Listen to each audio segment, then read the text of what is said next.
Hello, thank you for participating in Fiscal Year 2024's Department of Education's Fulbright-Hays Group Projects Abroad Long-Term Technical Assistance webinar. My name is Cory Neal, and I am the GPA Program Manager. Please note that we will be conducting two separate workshops this year for GPA short-term projects and GPA long-term projects. This workshop will focus on the GPA long-term projects. Both webinars have been pre-recorded and can be accessed through the Department of Education's GPA website or the International and Foreign Language Education's YouTube channel. The agenda for the Technical Assistance Workshop today is as follows. We'll review the purpose of the GPA long-term program. We'll review the competition highlights as referenced in the notice inviting applicants. We'll discuss the eligibility requirements for both participants and applicants. We'll review the scope of the GPA long-term program. We'll discuss the project phases of the project, go over allowable cost under the GPA program, review the selection criteria and the process for selecting awardees, and we will provide helpful tips for developing a competitive application. The Fulbright-Hays long-term GPA program is designed to contribute to the development and improvement of the study of modern foreign languages and area studies in the U.S. by providing language training opportunities for upperclassmen and graduate students in countries where the U.S. has diplomatic representation. Long-term advanced overseas intensive language training projects are designed to take advantage of the opportunities present in the foreign country that are not present in the United States when providing intensive advanced foreign language training. We define area studies as the study of the aspects of a society or societies, including the study of their geography, history, culture, economy, politics, international relations, or languages. For the fiscal year 2024 GPA long-term grant competition, the estimated range of awards is between 50,000 and 300,000, with the estimated average size of an award being just over 250,000, and the estimated number of long-term awards being 10. These are estimates, so please note that the department is not bound by the estimates in this webinar or in the notice inviting applicants. As in previous years, for fiscal year 2024, the absolute priority for this competition is that a group project focuses on one or more of the following geographic regions of the world: Africa, East Asia, Southeast Asia and the Pacific, the Western Hemisphere, Eastern and Central Europe and Eurasia, and the Near East. Please note that GPA short-term GPA short-term or long-term projects that focus on Western Europe will not be reviewed.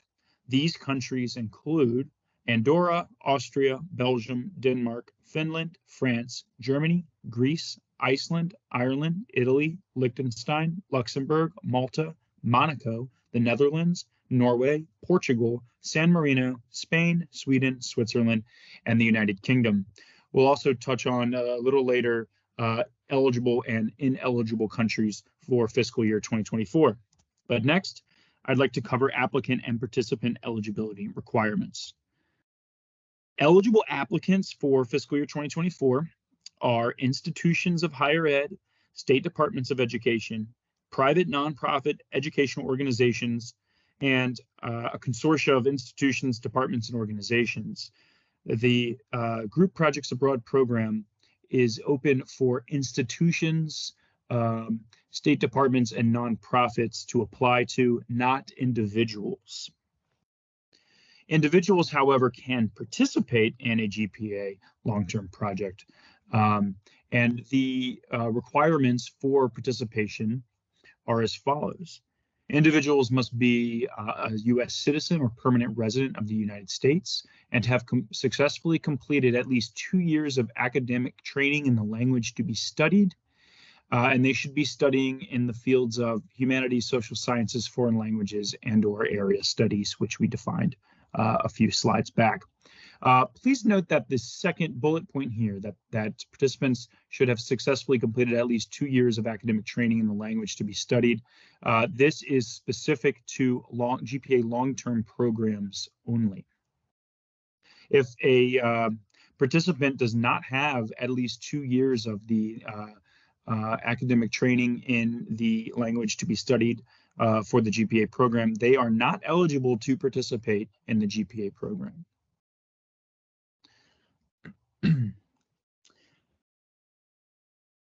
All right, let's take a look into the features of a GPA long-term project.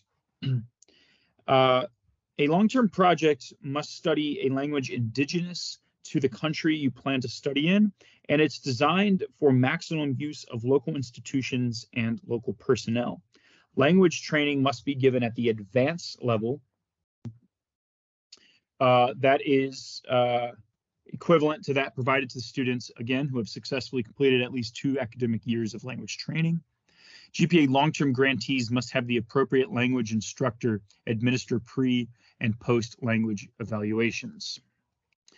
All right, let's talk some numbers here. For long-term advanced intensive language project, the minimum time spent in the host country is 8 weeks. This does not include the pre-departure orientation in the United States. The grant performance period is 24 months. The minimum amount of participants is 12 participants. The maximum grant award is $300,000, and all of this information in more detail can be found on page 18 of the application package. We highly encourage each applicant to check the State Department's website for alerts and warnings, as GPA applicants proposing travel to a country that is closed to Fulbrighters will be disqualified. The countries on this slide are the current countries that are closed to Fulbrighters for fiscal year 2024. If you are unsure about a specific country, please feel free to email me at gpa@ed.gov. That email will be listed at the end of this presentation. As a reminder, inquiries about Cuba and Egypt as possible destinations for a GPA project. If you'll notice on this slide, both of those countries are listed here, and that's because these countries are currently closed to Fulbright-Hays Group Projects Abroad programs. Again, the grant performance period for a long-term project is 24 months. So the proposed start and end dates in your application should be June 17th, 2024 to June 17th, 2026. That is the anticipated date of notification. Of course, if award notification comes sooner or later, then your grant performance period will be 24 months from the date of the award itself. Okay, let's talk about some project phases. There are 3 phases to GPA programs, and those include the pre-departure phase, the overseas phase, and the post-travel or follow-up phase.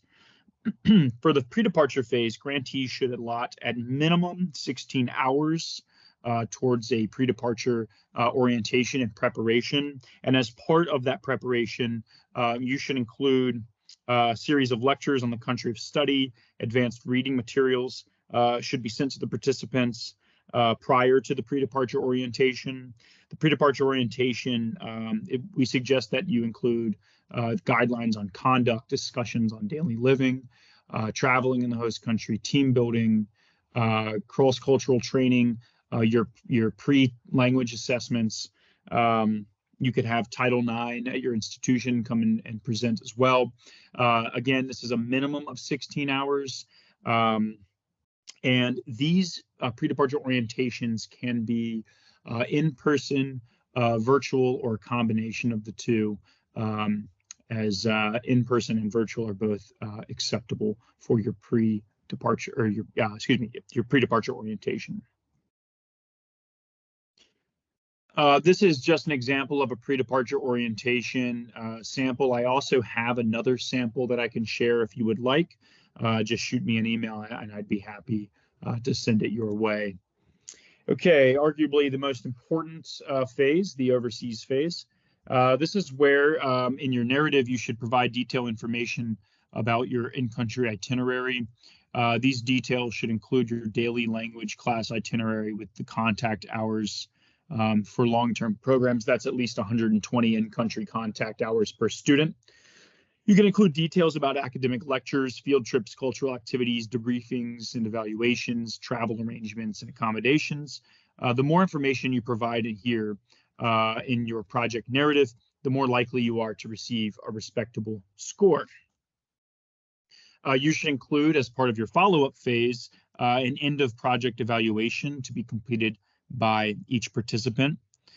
We do review each evaluation submitted by participants to ascertain the success of the project and to provide suggestions for improvements should a grantee submit a future application for funding. Here you will include your language proficiency post-test results, as well as other required reports that we will touch on later in this webinar. The follow-up phase can also include information on staff development, workshops, conferences, for example, any dissemination and outreach that you plan to do, and any publicizing and recruiting future participants and any future outreach activities. Okay, let's dive into the selection criteria, as this will be used to score your application. There are 8 criteria listed here for a total of 100 points. And for GPA long-term, we have 2 competitive preference priorities that you can apply for to earn an additional 6 points, making a perfectly scored application a total of 106 points. The first selection criteria is the plan of operation. Plan of operation, along with the evaluation plan, carry the most weight, as both of these criteria are worth 20 points. So I pay special attention to these, if anything. Plan of operation, here you should introduce the reader to your institution or organization by providing statistics, other demographic information that's relevant to the project. The need for the project, the selection of the country of study, and the objectives, of your project should also be discussed. The project design should be addressed. This includes the 3 project phases we just touched on. Applicants should note that or how each phase of the project is to be carried out and supported under the plan of operation criteria. Continuing with plan of operation, you should also address how the management plan will link all of the project phases and how it will efficiently operate under all the project parties. Applicants should describe in which ways resources and personnel will be used in achieving the objectives of the project, and include details of which key personnel will be responsible for vital project components and activities, and describe how, why, when, and where project activities will take place. Okay. Also, I might add here for your plan of operation that you should include a clear description of how your project will provide equal access and equipment for project participants, regardless of race, color, national origin, gender, age, or disability. Many applicants neglect to include that description, which will result in a point deduction. So be sure to include that in plan of operation. Okay, next criteria is the quality of key personnel, which is worth 10 points. You should address the qualifications of the U.S. project director, which includes their academic training, their field of expertise in the host country, their administrative experience, their languages, and any other related qualifications. It is also very important to note the project director's time commitment to the country. This is oftentimes left out, which does result in point deductions. Please provide expertise of any other support staff, as well as their time commitment to the project. And you should also provide host country key personnel qualifications. An example of those could be, those key personnel could be admin staff, language teachers, evaluators, and you should include their titles, their project responsibilities, and their time commitment to the project. In the quality of key personnel section, you should also show, as part of your institution's non-discriminatory employment practices, how employment from underrepresented groups will be without regard to race, color, national origin, gender, age, or disability. In the appendices or other attachments section, the applicant should upload abbreviated CVs, which should be no more than 3 pages for each key personnel. And I'll touch on that other attachments in more detail in just a bit. But let's move on to the third selection criteria, which is the budget and cost effectiveness, worth 10 points. Here, you should demonstrate and justify that all allowable expenses presented are adequate and reasonable in today's market and necessary to accomplish the project's goals. You should discuss the project's cost effectiveness and show the relationship between the project's costs and the project's objectives. GPA programs do not require matching funds, but we highly recommend using matching funds. We also recommend using cost share from the institution or cost share from the participant if applicable. In the budget narrative attachment, you should upload a detailed itemized line budget and an accompanying budget narrative that clearly outlines how the costs have been calculated and are necessary to the project's objectives. I highly recommend including both the line item and the budget narrative, as it leaves no gray area for the readers when reviewing your budget and cost effectiveness. Remember that long-term projects have a 24-month project period, so your budgets should reflect 24 months. When developing your budget, keep in mind that funding can be used for the items that are listed on this screen: lodging and meals in the host country, international travel. All flights to and from the US should be Fly America Act compliant.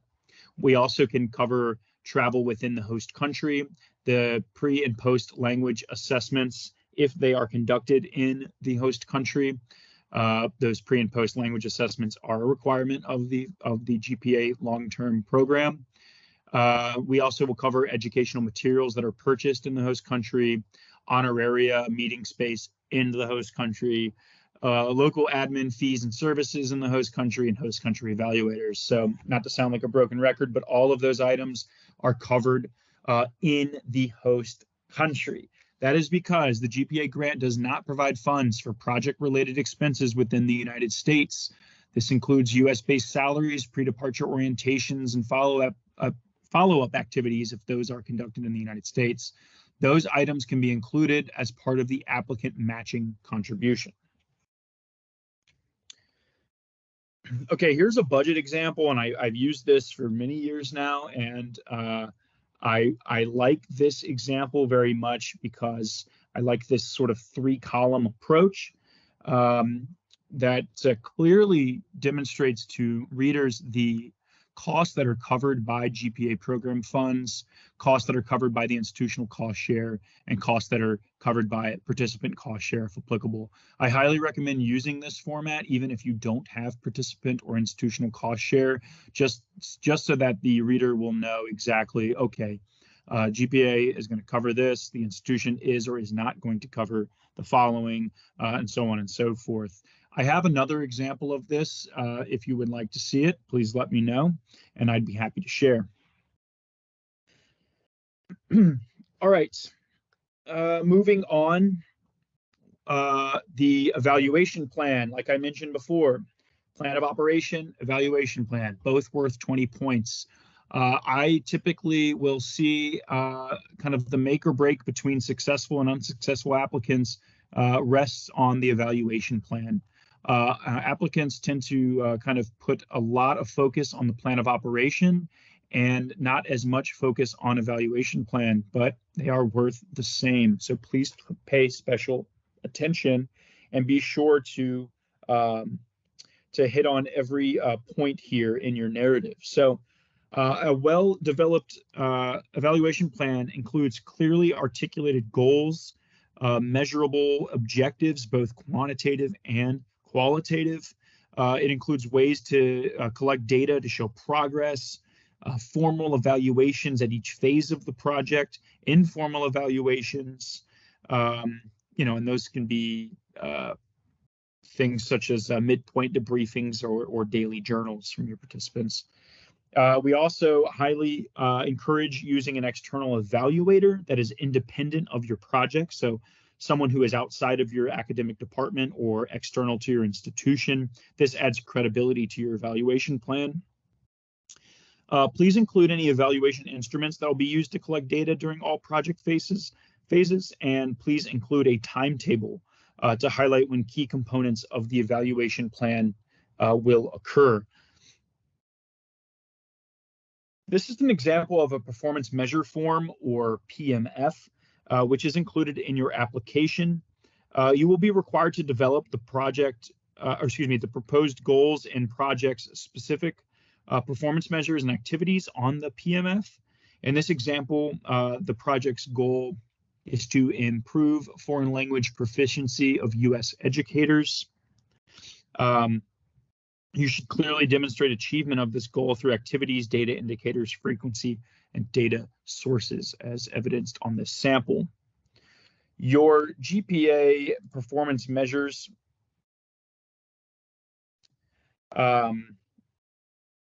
they should be linked to the overall performance measure of the program, which include GEPRA measure 1, that is the percentage of GPA participants in the advanced language program who increase their reading, writing, and or listening, speaking foreign language scores by 1 proficiency level.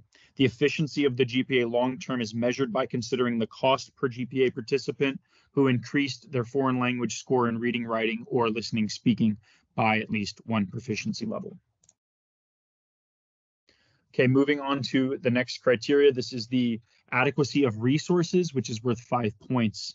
Here, you want to answer what resources will be used to accomplish the project goals that are outlined in the project, both in the United States and abroad. You should indicate specifics regarding the use of facilities, supplies, and other resources, both in the United States and in your host country, and demonstrate that they are adequate to carry out the activities in all phases of the project. In the appendices or other attachments section, you should upload letters of support from both the United States and your host country institutions or key personnel or lecturers, etc. Okay, potential impact is next. This is worth up to 15 points. You want to answer here, what is the potential impact of the project on the development and improvement of the study of modern foreign language and area studies in the U.S.? You want to describe possible long-term benefits to your project participants, their students, if relevant. I guess not necessarily relevant all the time for GPA long-term. And what specific multiplier effects this project will have. You'll want to indicate the process by which resulting language evaluations will be evaluated for accuracy and effectiveness. And next, we have relevance to institutional development. This is 10 points. You should discuss the missions, goals, and objectives of the applicant institution, as well as what it would mean to have a GPA grant. You should describe the relationship between the project and the institution's program development in modern foreign languages and area studies. And you should outline what changes will take place due to having a GPA project. And lastly, we have the need for overseas experience, which is also worth 10 points. Here you should discuss how your project will bring about a better understanding of the host country. You should address the question, why this particular group of participants to this host country? And lastly, describe the relationship to the project and the institution's program development in modern foreign languages and area studies. So I mentioned earlier that there are 2 competitive preference priorities for fiscal year 2024, and those can earn up to 6 points to the application if they are addressed and you qualify. The first one is competitive preference priority. The first one actually is competitive preference priority 2. There's a typo here, which is for GPA long-term projects from minority serving institutions. So if your institution is an MSI, please indicate that in your narrative and your abstract, and you can earn 2 additional points. The second one is competitive preference, a competitive preference priority that allots 4 points for substantive training and thematic focus on priority languages. So those are applications that propose GPA long-term projects that provide substantive training and thematic focus on any foreign modern language except French, German, and Spanish. Because I have a typo here with our numbers, I highly recommend looking at the application package, which includes the notice inviting applicants, so that your numbers are correct for your competitive preference priorities. I will say too, if you do not include that you are applying for these priorities, the points will not be awarded. So you need to specifically outline in your application that you are applying for one or both of these if you choose to, so that you can earn your points. All right. So in grants.gov, there is an appendices section, which I believe, again, is called Other Attachments. And here you can upload any of the items that are listed on this screen, and I highly recommend including all of these. So your pre-departure orientation agenda, your overseas itinerary, follow-up activities, all your CVs for your key personnel, both in country and in the United States.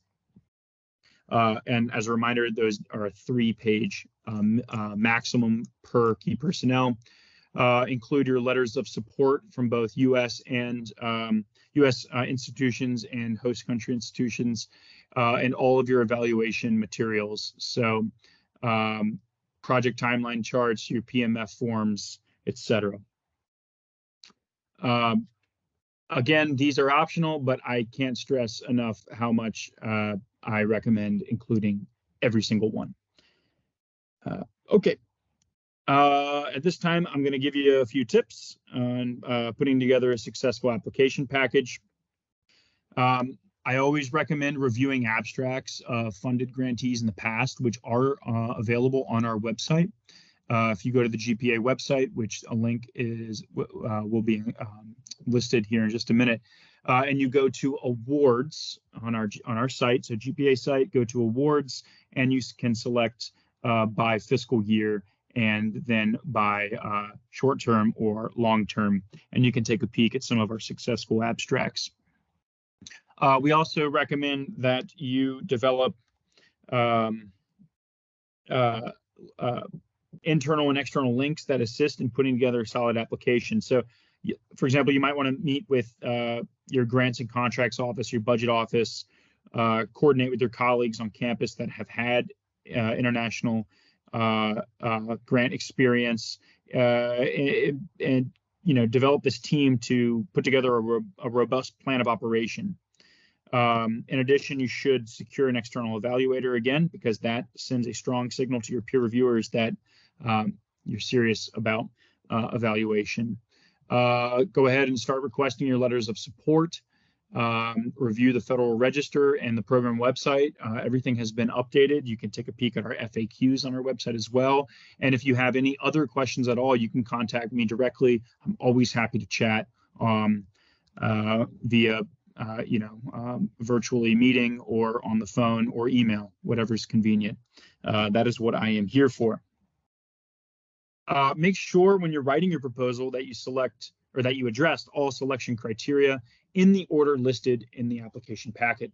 So when you're putting that narrative together, you should address plan of operation, then quality of key personnel, then budget and cost effectiveness, et cetera, et cetera. This allows the reviewers to not have to search for the information. It should be laid out very clearly. You should provide a detailed plan of operation and evaluation, include sufficient details so that someone unfamiliar with your project could conduct it. Write clear, measurable goals, objectives, and outcomes. Provide a specific and detailed budget, again, including both the line item budget and the budget narrative. Avoid grammatical errors or professional jargon, and be as persuasive and descriptive as possible. Details are key. You are allotted a 40-page maximum for your narrative, and I highly recommend using every bit of those 40 pages. I have seen in the past where an applicant has lost points because they weren't as detail-oriented as they should have been, and they only wrote, their narrative was only 38 pages. Well, they have left 2 pages out where they could have filled in those necessary details. So fill up those 40 pages. When submitting your application, register early on grants.gov. If you don't have your unique entity identifier, you should go ahead and get that, as that can take some time, and that is required for submitting an application. Save your written proposal to avoid computer issues. If your institution is not funded, consult the comments that will be shared with you and reapply. Speak to me, see what can be tweaked. I'm always here to help. And do not wait till the last minute to submit. The deadline is March 18th, 2024 at 12 o'clock midnight on the dot, Eastern Standard Time. If for some reason you need to submit a paper application, please refer to the application package, as there are instructions on who qualifies to submit a paper application and how to submit a paper application. All applicants will be notified of their results via email no later than September 30th, 2024, and regardless of funding status, whether or not you were awarded, you will still be notified no later than this date. I do anticipate having awards made and notifications sent out. My goal is June 1st, but this is the very latest that you would hear. Scores and comments are sent to everyone. You get to see how your application was scored and what comments were made on it. And for successful grantees, as always, be prepared to hit the ground running. Got a couple websites here for you. As you work on your application, you can find sample abstracts, submission instructions, a link to our newsletter, which, in fact, I will say our newsletter is being revamped. So if you're hearing this and you would like to subscribe to our newsletter, if you aren't already subscribed, please shoot me an email directly and I'll make sure that you get on the new and correct listserv. This is the GPA program website that I've mentioned multiple times, and this is the email that you can reach me at, gpa@ed.gov. Again, my name is Cory Neal, and no matter the question, please reach out. It is what I am here to do, answer your questions and assist you in this process. And I'm very happy to do so.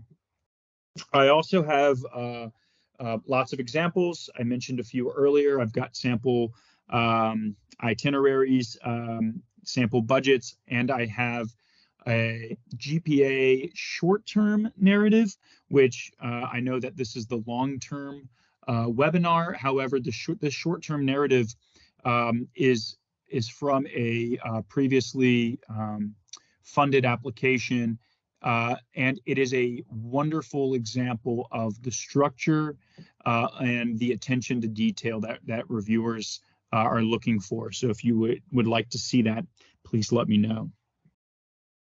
If you are interested in applying to a short-term project, please know that